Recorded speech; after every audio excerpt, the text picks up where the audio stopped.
ಕರ್ನಾಟಕ ಸರ್ಕಾರದ ಪ್ರಮುಖ ಯೋಜನೆಗಳಲ್ಲಿ ಒಂದಾಗಿರುವ ಗೃಹಲಕ್ಷ್ಮಿ ಯೋಜನೆಯ ಹಣದ ವಿಚಾರದಲ್ಲಿ ಮಹತ್ವದ ಬದಲಾವಣೆಯನ್ನ ಸರ್ಕಾರ ಮಾಡಿದೆ. ಇನ್ನು ಕರ್ನಾಟಕ ಸರ್ಕಾರದ 5 ಪ್ರಮುಖ ಗ್ಯಾರಂಟಿ ಯೋಜನೆಗಳಲ್ಲಿ ಗೃಹಲಕ್ಷ್ಮಿ ಯೋಜನೆಗೆ ಸಂಬಂಧಿಸಿದಂತೆ 2,000 ರೂಪಾಯಿ ಸಕಾಲದಲ್ಲಿ ಸಿಗುತ್ತಿಲ್ಲ.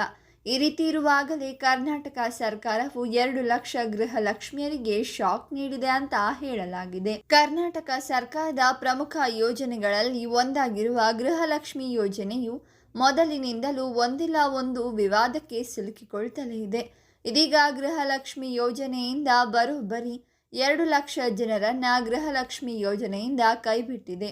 ಹೌದು, ಗೃಹಲಕ್ಷ್ಮಿ ಯೋಜನೆಯ ಫಲಾನುಭವಿಗಳಲ್ಲಿ ಅನರ್ಹರನ್ನ ಕರ್ನಾಟಕ ಮಹಿಳಾ ಮತ್ತು ಮಕ್ಕಳ ಕಲ್ಯಾಣ ಇಲಾಖೆ ಪತ್ತೆ ಮಾಡಿದೆ ಅಂತ ಹೇಳಲಾಗಿದ್ದು, ತೆರಿಗೆ ಪಾವತಿ ಮಾಡುತ್ತಿರುವ 2 ಲಕ್ಷ ಮಂದಿಯನ್ನ ಅನರ್ಹರು ಅಂತ ಪರಿಗಣಿಸಿ ಯೋಜನೆಯಡಿ ಕೈಬಿಡಲು ಇಲಾಖೆ ನಿರ್ಧರಿಸಲಾಗಿದೆ.